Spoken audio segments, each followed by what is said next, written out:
YouTube, what's going on? It's your boy Buddha, back in the building for another last Cloudia news and information video. And man, your boy is up early.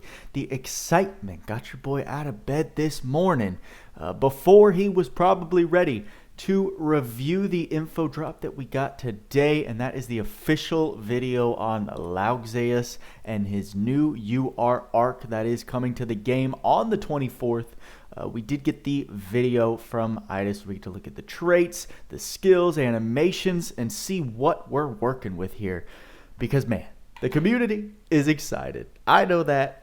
I can tell you I'm very excited to see this dude. Full Dark Attacker, which is something I desperately need. And obviously Lougseus, I imagine they're going to make him pretty crazy. But we shouldn't jump the gun. So I haven't spoiled myself on anything yet. It's been very difficult. I've gotten a couple screenshots sent to me. I've seen a couple, comments in the Discord referring to his info that I tried to look away quickly. So here we are, got myself out of bed, got all dressed for you folk on the internet, and we're here to start this review. So let's see what we're working with. Oh, that grayed out though. Yeah. The voice acting, JP, is on point.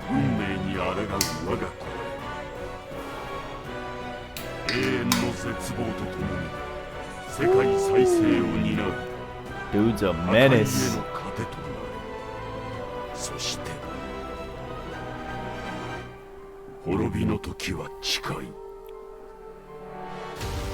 There he is, that beautiful, beautiful artwork that Adis always provides us with. Sword Raider. Oh, it's like that. Endlessness is an AoE.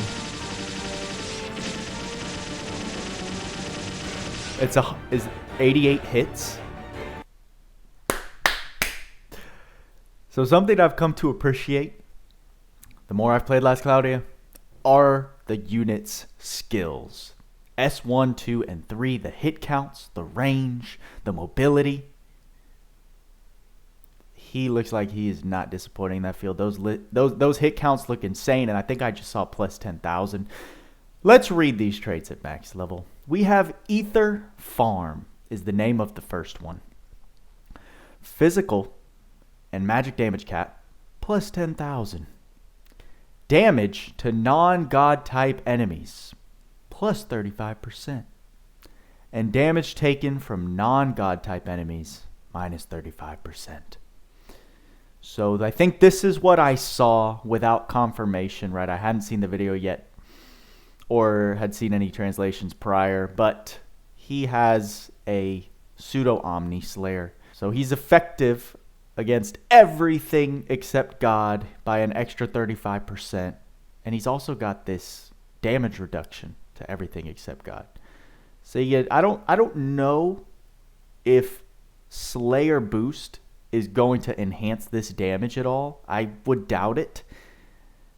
But you can pretty much slap God Slayer on him, and now he has damage boost coverage across all types of the game. So that's cool. Then we've got God's Judgment as the second trait. Every 10 to 12 seconds, okay, it's not 30 seconds, unleash God's Judgment, dealing powerful damage to the closest enemy. And this is only when the unit is alive and not fainted. Thank you for pointing out the obvious right there. So, okay, he just releases not an AoE, right? It doesn't affect the entire battle map, but I would imagine it's still an AoE. It affects it affects all enemies in a certain range, in a certain radius of him. Casually. Cool. Very basic, but very effective and to the point. Skill 1 is Sword Raider. It's just a wide area dark combo attack. Looked like it had an excellent hit count from what I saw. And we've got Skill 2, World's End, is a wide area long range dark combo attack. Chance to inflict the strength down effect. Okay. And skill 3, God Impact. Frontal wide area, medium range, dark combo attack, and just damage cap plus 2500. So very similar to Goroth that we saw on his uppercut limit plus 3000, which was only a portion of his S3 gets that damage cap. Lougseus doesn't quite get 3000, but he gets 2500 on top of his S3 for the entire skill. And Endlessness we saw as a powerful dark combo attack to all enemies with a hit count of 88 from what I saw. Potentially more.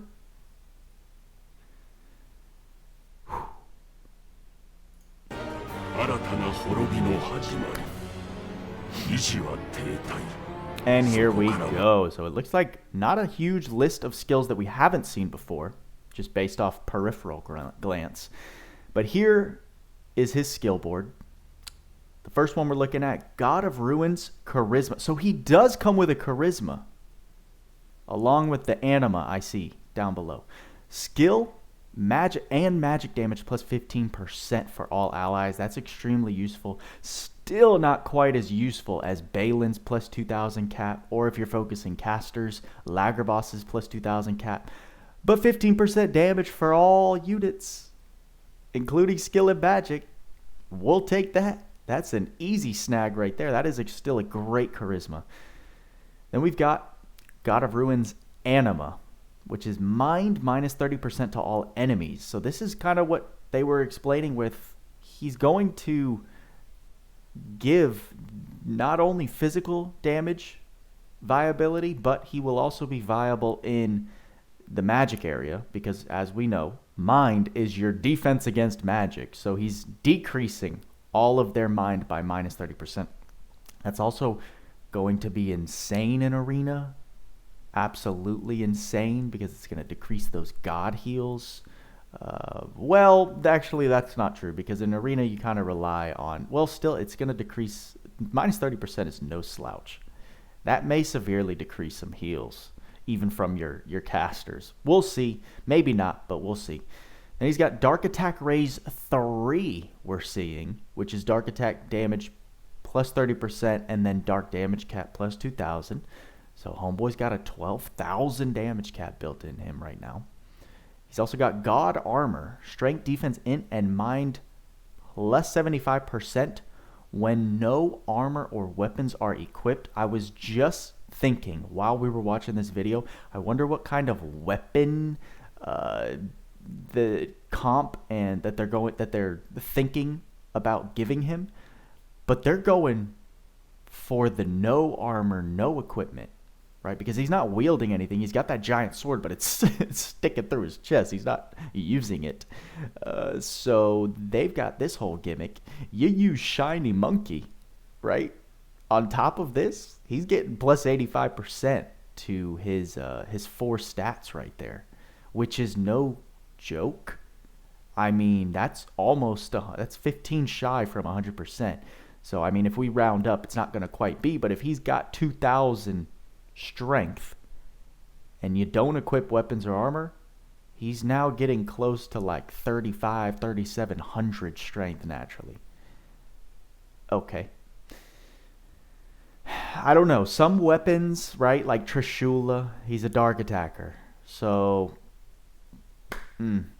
as crazy as plus 75% sounds, Homeboy needs that dark resistance lowered. And you gotta run Trishula in order to do that. And plus, you're gonna dual wield. What am I even saying? Dual wield's still the king over this skill. I'm getting ahead of myself just because he is very hype. He's living up to the hype. He's not like beyond busted, right? We've seen some crazy damage cap from a lot of units at this point. He's not introducing anything that's absolutely game breaking. He's just gonna be dealing a ton of damage from what I can see. He does give these cool buffs to both skill and magic and decreases mind. So we'll see how that affects things. But this whole God Armor thing, yeah, it ain't the move for dealing your damage upon second thought. But then we've got Destroyer God under that, which is continual strength plus 35% and physical damage minus 35% buff to unit. Physical damage taken Physical damage minus 35% buff to unit. I imagine that's damage reduction. That would be very, very strange, and it wouldn't make sense to me at all. If you boosted his strength but then lowered his physical damage, it's extremely counterintuitive. So I imagine that's more physical damage reduction to him. And then here we go. He comes with God Heal, Abyss Gate, Black Hole, Attack Up Max, Magic Up Max, Brute Slayer, Human Slayer, Special Boost, Auto Crit, Auto Regen, Auto Advanced Magic Circle, Auto Recast, Dark High Boost, Dark Drive, Dark Attack Raise, Spirit Breath, Movable Object, High Level Magic Chant, Thaumaturgy Ring, Bless Speed, Ultimate Boost 2, Sharp Eyes, Magic Aura, and Rapid Recovery. This is the first definition of a true hybrid for both physical and magic DPS. I imagine he scales off both strength and intelligence when factoring in his physical damage. So in that case, you want to max their intelligence because it's just going to convert into your physical damage, and you can actually do some decent damage with his spells that he's coming with. And clearly, he's got Auto Advanced Circles, Auto Recast, Immovable Object, High Level Magic Chant. They want you casting with him. But Homeboy's also got crazy skill damage and strength boosts and dark damage caps, right? Which is relevant to both. Dark attack damage, that's relevant to both physical and magic. Homeboy's got Brute and Human Slayer and Special Boost. That's the first time we've seen 2 of these group Slayers in one unit.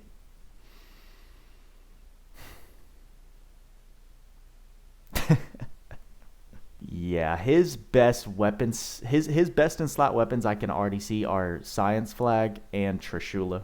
Hands down, no questions asked. He's about to tear the game up. We're summoning for this dude. This is a no-brainer, especially as someone who's lacking a good dark attacker. How intriguing his kit is, a true hybrid, a true meta hybrid.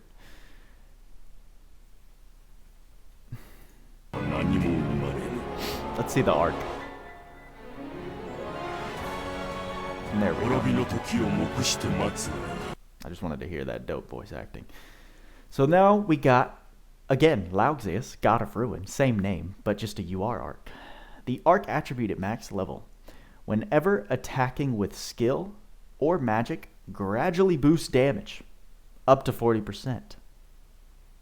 That's not type specific. Okay. After the first time enemy is in break, unit strength and intelligence plus 30%. Enemy and ally feint/break value plus 50% when attacked, excluding unit and god types. Hold on. We got to read that one over again. After the first time enemy is in break, so after you've broken them once, the unit that this Ark is on gets the strength and intelligence boost, comma, enemy and ally feint/break value plus 50% when attacked, excluding the unit and god types. So you are affecting not only the enemy, but also your allies if they're not god types or the unit themselves. So you got to be careful. In Arena, you got Spirit Maiden Tyria. If someone's running this, you don't got to worry about getting feinted. And the break value, that's still only going to apply to PvE bosses. That doesn't apply to your team. But if you're not running a god team and you're running this Ark and you break the boss and he doesn't die on that first break, you then have this 50% increase to your allies also feinting more easily, which is weird. And I'm not 100% sure I'm understanding that right, but based on the way I'm reading it, that's how this sounds. So a very interesting mechanic there. And then just dark attack damage cap plus 3,000. It's like Kagutsuchi. Then we've got the Ark skill, like Kit mentioned, very powerful dark attack against all enemies, damage cap plus 15,000, and all allies magical and dark attack damage plus 30%. Very similar to Kagutsuchi like we saw. Very specific to the dark element. And then the skills it comes with. Arcane up 2, which is int and MP plus 5%. We did say we wanted these skills introduced in the game, these combination of stats raised by a certain percentage. We've seen 3, 4, and 5, I believe. We've never seen like 1 and 2, but we're now seeing Arcane up 2. This was the idea we had to reintroduce more SR arcs, right? Because 5%, yeah, it's nice, but it's not a crazy boost in stats. That would be a perfect skill to introduce on a new SR, or even maybe even R arc, probably more SR. But they're doing it with a UR. They already told us they don't have plans to release more SRs, new SRs, so we're seeing it on the UR. Then we've got Divine Rights. At the battle start, magic can't be cast for 30 seconds, but magic attack damage plus 50%. I hope no one ever uses that skill. I hope no one is waiting 30 seconds for a 50% magic damage buff. Trash. Come on, Itis. I've been tooting your horn over Lougseus up until now. That skill is garbage. Convince me otherwise. And then it does come with Dark Attack Raise 2, which is Dark Attack Damage plus 30%, which sounds like a nice skill, but if it's anything like Light Attack Raise 2, that's 15 SC for 30% damage. I don't know what SC amount they were thinking. That don't make no sense in my head, but that's what we got. And then it also comes with the spell Dark Matter. It comes with Shadow Circle and another Death God arc. So useful if you have been super unlucky and haven't been able to pull God of the Dead. Here's another way for you to have Death God, which is extremely useful for Tower of Trials or any gimmicky fights where it's cool if you have a chance to instantly kill, basic mobs. So we'll need to see the Arc Ether reward when it comes into the game. But a good arc, a great arc, right? Just like Kagutsuchi was for fire, this is a great arc for dark. It is nice that plus 40% every time you use a skill or magic. That's going to be useful universally for damage dealers. But the rest of it doesn't blow me away at all. And there it is. Post maintenance on the 24th, which is tonight. We're going to see this dude in action. In game. There's your boy. Little selfless promo right there. Your boy thought it was going to be a nice quick video, but of course that's not the case. As soon as I finished watching Lougseus' information video, I said why not check in-game, see if they dropped any in-game notice. And oh my gosh, they did, with some things to cover. A lot of it is some recap on what we've already seen in the live stream and the recap that I did yesterday, but there are some other things that are very interesting to note. So let's go ahead and browse through this long list of the huge update incoming tonight. It's scheduled to only be a 3-hour maintenance from what I saw, which is surprising with how much they're adding. I think they'd want to spend a little more time making sure everything's implemented, but let's keep our fingers crossed, knock on any wood that's in the surrounding area, make sure that it's a smooth sailing process. Let's just read through the table of contents. We got the new unit and arc added, new training elements and features added. We got the power level revisions to units, 15 units, guys. I didn't count how many, but they're releasing 15 units. Ease of training, so orb cost reduced for daily and training quests, added rainbow to grand ability gates. That's a giant. That we were wondering what Kit meant by that, and there we go. We're getting a grand rainbow gate, which is a big deal. Added crystal clusters to the alchemy lineup, and various trading space lineups renewed. Okay, so we're gonna see what all that looks like. Exactly, promotions, events, gachas, and etceteras. We're gonna see all of this. Yeah. Event Tower of Trials I'm looking at right there. Is it different? I guess we'll find out. But we got a ton to go over. As we do, we see the new icons for Lougseus and his UR art coming to the game. Here they get into the addition of the new training elements and power level revisions to units. The 5th level of enhancement released added the new ward skills that strengthen all of the units you have. So here's some clarification here. A new 5th level of unit enhancement will be released, yada yada yada. 5th star enhancements, max levels 110, enables unlock of the ward skill which applies buffs to all of your units. So it's not whatever team you're running gets those ward skills, it's account wide. And expands the ability board to allow new pieces to be learned. 5-star enhancement conditions, we can see all of the new Radiance icons here. Radiance of the World, Foreign Radiance, and Visionary Radiance. As we expected, here we can see that the unit must be level 100 to enhance to 5-star. In addition, the new Radiance materials and the 7 to 9-star materials obtained from the renewed Limit Breaker Field God difficulty quest will be required. Okay, so that's where we're going to get these 5-star enhancement materials from the God stages. Yeah, there's that confirmation for the ward. The effect is applied to all units you have, even if they are not in battle. Wards can be unlocked at the ability board by spending 200 unit souls for the corresponding unit after you 5-starred them. And you can actually look at unlocked wards. They're going to have a little section here, which is nice to see. Very cool. Kyle's given that strength. Dora's actually giving ice damage, and then Pockle's giving earth damage. So it's going to expand past just your basic stat boosts and actually move into elemental damage increases. I like that, actually. And about additional pieces, we're getting some more info here. 5th level enhancement will unlock the following 12 new ability pieces. We're getting an extra 10 SC. So now, if you didn't pull any dupes, you can now do 90 SC naturally. And if you've got them to 100 SC naturally, you can now move up to 110, which is a big come up. Skill level up, 1 for each skill, so it's going to make the skills stronger. It's going to increase their multipliers by an unknown amount that we don't see.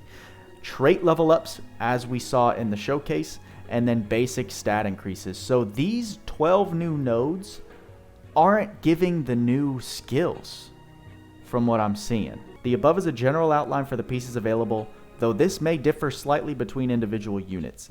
Example, instead of increasing trait level, there is a piece for a new skill. Okay. Forget what I just said. In addition, the following materials are required to unlock the above pieces. Crystal clusters of every type, crystal mega clusters of every type, obtainable from Grand Ability Gate God difficulty quests. Okay.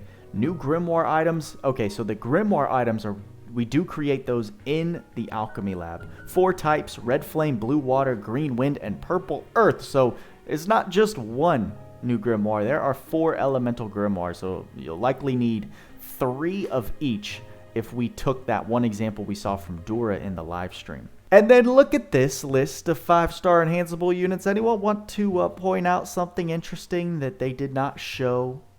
The fact that Lougseus is right off the rip available as a 5-star enhanceable unit?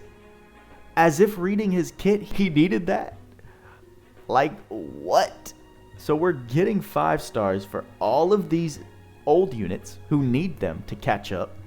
But then we're getting it for the newest unit who does not seem like he needs any help. Unless all the information we read ties in to getting him completely maxed out to 5-star and unlocked.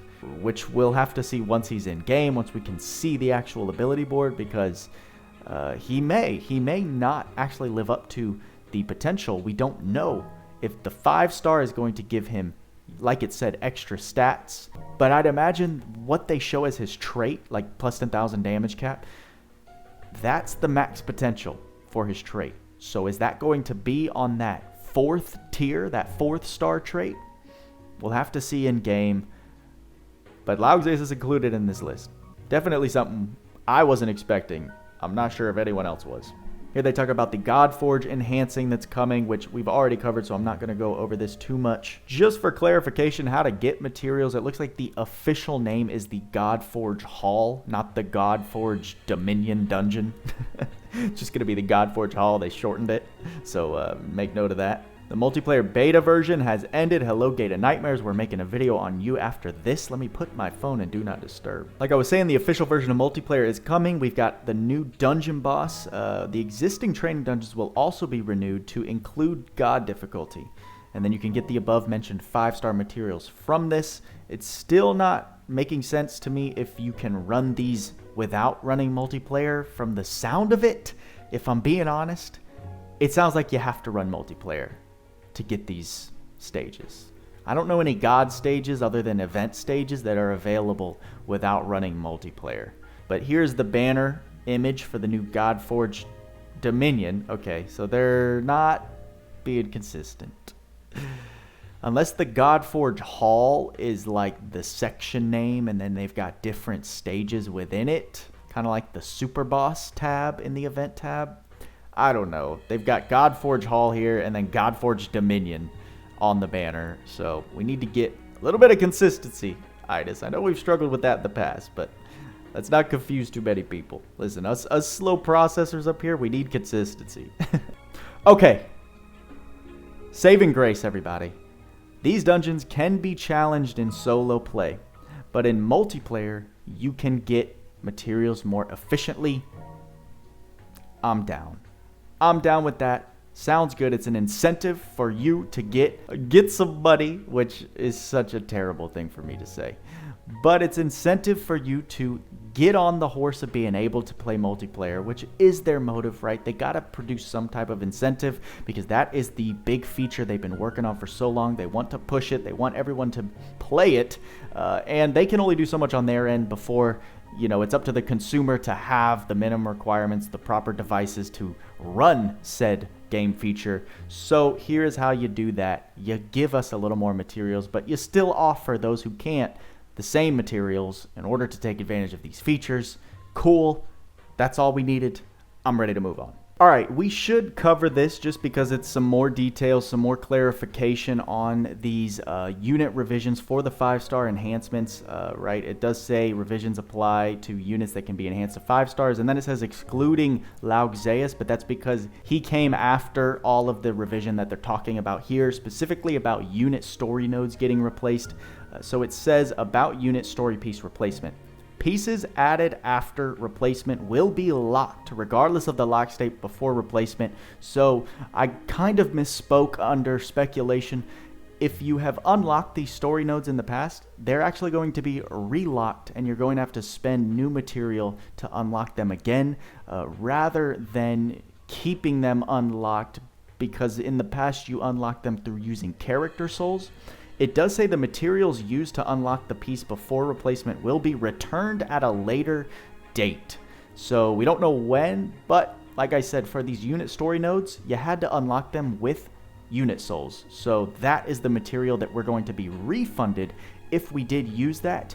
And then we will have to re-unlock these nodes in the ability board with whatever materials they're going to need, which I imagine are still going to be the OG mats. That they're not going to include the new mats, hopefully. The unit stories can still be played from the unit story screen, which I think is great because I believe the unit stories did come with certain rewards that it would be nice to still be able to take advantage of for newer players who weren't around and they may have pulled an older unit, right? I think you can get crystals and unit souls for those specific unit stories, so that'll be nice.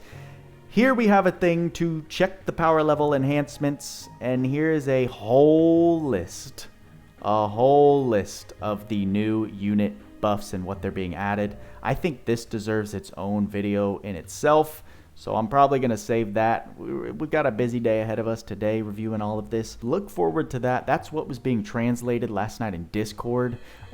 Real late at night. JP got this early, as they usually do, and those translations started flooding in. So now we have it all translated in the global version, so we got to take a look at that. I don't understand why there is more lawn service today. Here is a list of all of the orb cost changes that are occurring in our training stages, and they do look very significant at first glance. Since they're not changing the amount of orbs that we have, this is another solution. Change the cost of certain stages that we do have. Makes it more affordable. Some big ones I'm looking at first glance: the Rainbow Ability Gate. That was a ridiculous 3 cost for normal and 5 cost for hard. Granted, you get 2 runs of the hard stage every 5 hours. That's absolutely insane, especially for the return. If you were lucky, you could score maybe 10 rainbow crystals and a bunch of crystallites from that. I can't remember ever getting a cluster from that dungeon, so they're reducing that to an appropriate 1 and 2 cost, much more affordable and reasonable for the return. And then hopefully they're changing the output for these gates as well. I'm not sure if they mentioned that anywhere in the past. I feel like they did, but don't quote me on that one. They're changing all the limit breaker costs, right? The limit breaker fields are going from 1, 2, 3, and 4 to 1, 1, 1, and 2, which is significant. Training gates, they go up from 1 to 5, are going to be a consistent 1. Skill study dungeons are all going to be 1. Infinite Zell gates are all going to be 1, and monster invasions are all going to be 1. Those are big changes, right? Tweaks and Crypt had pointed out to me, and then I've preached that whenever they have run these promo events, they're limited time periods where they decrease the cost of the skill study dungeons in particular from the cost of 3 to 1. In the past, allowed you to run a stage 3 times, getting a return of 24 times your AP skill versus 1 time for 3 orbs and an 8 times increase to your AP. So now it's always going to be that 1 orb cost, which is a big deal. Very nice to see that. That's a very good move. Here is the introduction to Rainbow to the Grand Ability Gates. Rainbow will be added to the Grand Ability Gates. The Rainbow Grand Ability Gate is a quest that makes it easy to obtain Rainbow Crystal clusters and Rainbow Crystal Mega Clusters. In addition, the drop rate for all Grand Ability Gates other than Rainbow will be adjusted to improve the drop rate of Crystal Clusters. In the past, you could guarantee yourself 1 Rainbow Cluster at the end of every run, I think if you stole, and then there was a very small chance for one of the final wave monster units to drop a Rainbow Cluster on chance. So you could only guarantee yourself 1 if you stole, and then there was a very slim chance to get 2 Rainbow Clusters. So I don't know if they're just going to guarantee us 2 from this point moving forward, or if they're talking about like 3 to 4 you can potentially get from the Grand Ability Gates. And like it says, these are from the colored gates, not necessarily the rainbow gates. If they made Grand Ability Gates a permanent stage, that would be a real come up, a real W, but I doubt that. We'll have to see. I really hope they're doing a lot here. They're giving us so much. They're improving things. They're decreasing orb costs. They're boosting certain drop rates for things. But I feel like there's just a little more needed to really make it a feasible and realistic grind for some people. For us, for the hardcore people, for the sweaty people like myself, for the even sweatier like Crypt and Tweaks, we're going to be just fine because we dedicate a lot of time to this grind. But casual players, which is going to be the majority of your fan base, they don't want to go crazy sweaty, make sure they're on at the exact time, specific day of the week to make sure they get the mats. It's just not a great format for gachas anymore. You want your people playing as much as possible. So I really hope they make a lot of these things come around more often or potentially make them permanent. Here's the announcement, the official announcement that we can forge crystal clusters in the alchemy tab. It's going to be a heavy 30 crystals for 1 cluster, and we can make 5 of each color per day. That's decent enough, at least for your original board enhancing. For these new 5-star boards, from what I remember seeing, you needed 8 crystal clusters of 1 color. So that's not going to be affordable. I mean, that's also 150 crystals. The cost of things is rising, everybody. Inflation in Last Cloudia is here. So, like I said, they need to adjust how we get these resources appropriately as well. So let's just cross our fingers. Here are all the renewed trading spaces like Kit talked about. Crimson Ore, Friend Point, TOT, Tower of Trials is getting a revamp. Multi-coin trading space, some metal trading spaces is getting changed. Various credential trading spaces. My first thought goes to pity. And then my second thought goes to no way. We'll have to see. Not a lot of clarification there. Promotions, gachas, and events, etc. Introducing the promos. We start with the login bonus that Kit mentioned. And he was telling the truth. We're starting out day 1 with 3,000 crystals, so 1 multi-spin for everybody. And we're getting, it looks like a total, if we take out 1, 2, 3, 4, 5, we're getting 100 orange orb recoverers. Sign me up for that. Like the promo said, we're getting a total of 5,000 crystals accumulated. On the 10th day, we're getting that SSR gacha ticket for a unit. And then on the 15th day, we're getting 1 SSR guaranteed 10 spin for the tickets, which is cool, right?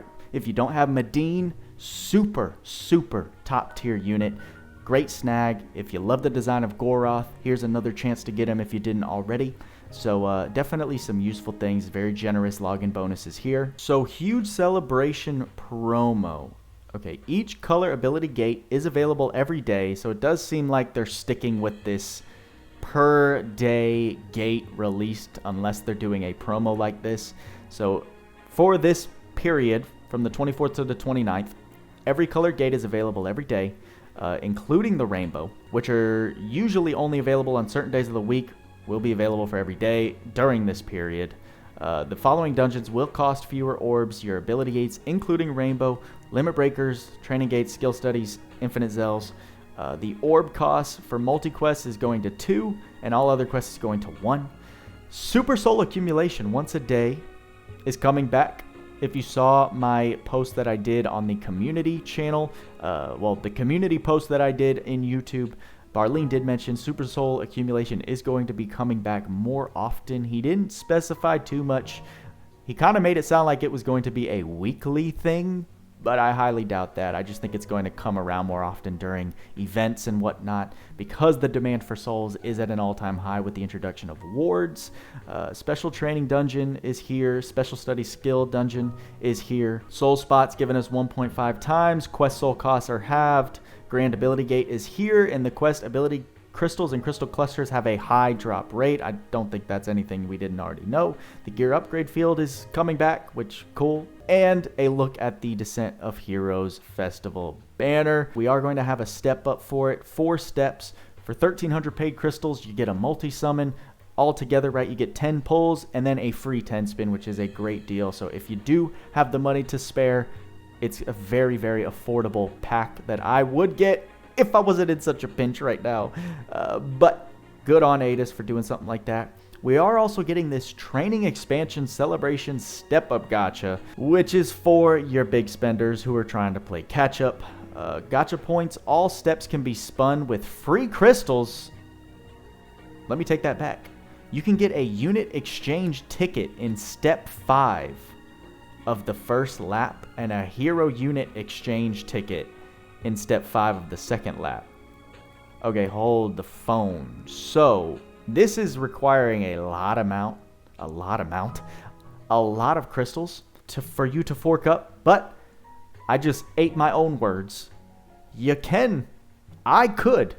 Buddha himself could summon on this. And it sounds like hero exchange unit ticket. I'm looking at Gachas. I could probably buy my way with free crystals. A very discounted pity to Sage Gachas, which is kind of a big deal because of how crazy good he is, and it would complete my mission to have all the shift main cast. And I was just talking all this smack about Gachas being my first 5-star OG unit enhancement, but this is a very viable way to get Sage Gachas for my account. What are we looking at? 5 steps, 10 steps, so it is 30,000 crystals. That would be a third of my savings in order to get Gachas. But like I said, 30k free crystal pity, that's never before seen. That's extremely generous. And it looks like we have the chance to get him within these 10 summons. So we may really have to consider starting on the Lougseus banner. I don't want to eat my own words. I don't want to eat my own luck, I should say. If we could get him pre 30k, we then have enough to take advantage of this banner right here. This is very big and very tempting and a very good return on investment.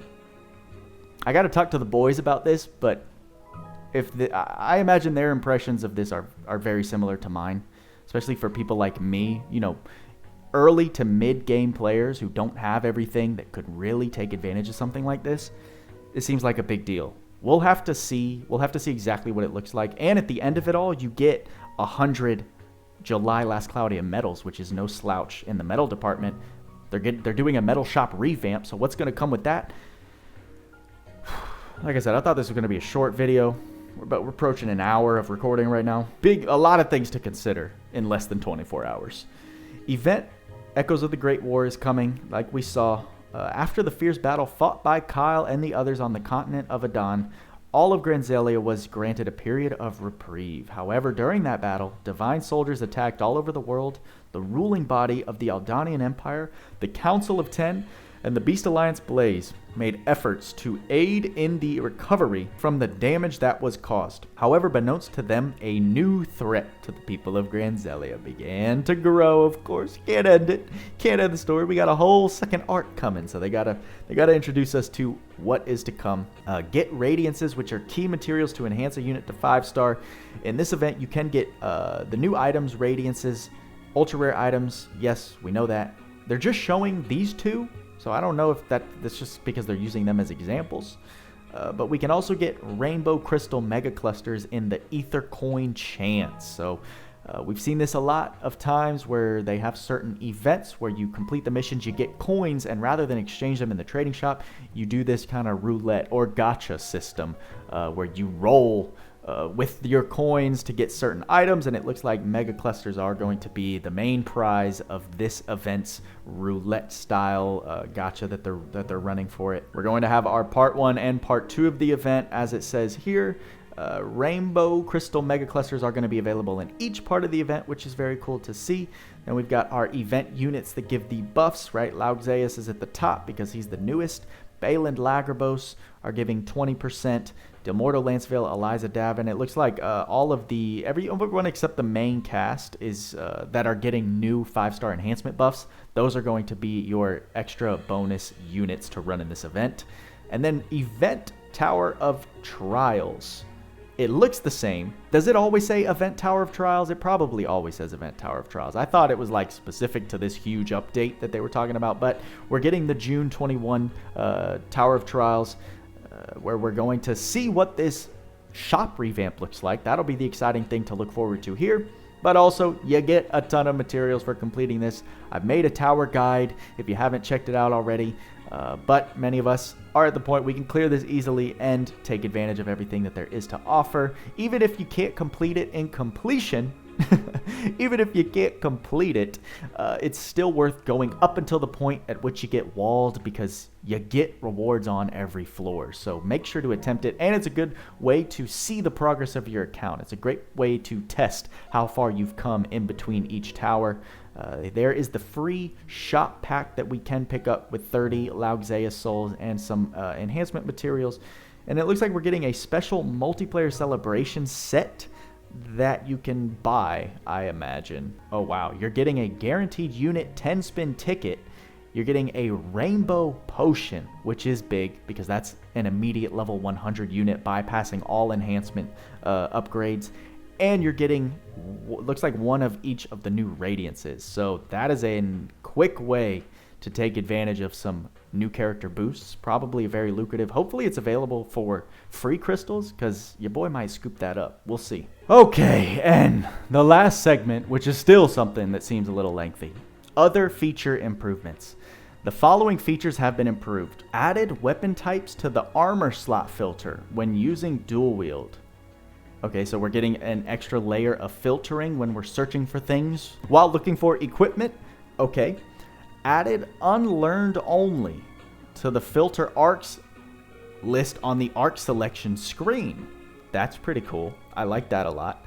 This will filter to arcs on which the unit has unacquired skills, so it takes away a lot of the clutter. If you've already taught them all skills on a certain arc, that's a very cool feature. Added the target lock function during battle. So that is actually this update. I was mistaken. Confused me because they put it in the July and onward section in the live stream, but auto target lock is coming on the 24th, which is a big deal. When playing manually, the target lock feature will be available to lock the unit you are controlling to an enemy. When using this feature, the target of the unit will not be switched automatically. Also, even after switching control to another unit, the unit will continue to target that same enemy. Cannot be used during semi-auto or auto. Cannot be used during semi-auto or auto. Why? Target lock is only applied to a unit you are actively controlling. Those are some weird follow-up sentences, but from what I get from this, you can target lock an enemy only if you're running manual. Not on semi-auto or auto. None of the auto features can use this target lock function, which I don't get at all, but okay. Using target lock. To lock a target, tap target switch at the bottom left of the battle screen, select the target, and then tap target lock. I see it right there. It's going to be on the bottom right, we can see on that menu navigation. And you can either unlock or lock the target. It was mentioned in the producer letter that the implementation was planned for after July, but since the feature was completed earlier than planned, we decided to implement it now. We definitely appreciate that because we've been asking for it for so long, and I guess some other user interface fixes, etc. Thank you for playing Last Cloudia. The Last Cloudia management team. Good golly grief. That was a long update list. Looks like the arena changes to my defense are kicking in, because as you can see, we were on a heavy losing streak before, but we've got a couple wins since I last changed it, so I'm happy there. Let's get our conquers for the day and wrap this video up, because I got a lot more to film and then a lot to edit, so I gotta get to it. I'm glad I woke up early today because we have some big stuff coming. We already knew it was big, so your boy Buddha is here to narrate all of what is coming, and I hope you enjoyed the video. I hope you're excited. I say it at the end of every single video. It's how I start closing it off. I always forget to mention, guys, if you are enjoying the content, please like and subscribe. Share it to a friend who's playing in Last Cloudia. If someone wants to get into Last Cloudia, be like, check your boy Buddha out. He's got the tips and tricks for you. He's going to introduce you to all the cool people in the community. We're going to get you right. We're going to get you feeling good because the game is getting more than ever. And it was already a very, very overwhelming game for most to start out with. We are 2 years old at this point, over 2 years old. So, right, there is a ton to the game, a lot to catch up on. And your boy Buddha is here to help out with your wants and needs. And we're not going anywhere. So, love to see that this game is still just thriving in improvements. And I'm here for it. I hope you are too. I hope you're excited. Tell me who your first 5-star enhancement is going to be in the comments below. And are you going to pull for Lougseus? Because I am. That's for sure. Okay, that's all I got for you this time. With all that being said, y'all know what we say. Work hard, play harder. See you in the next video.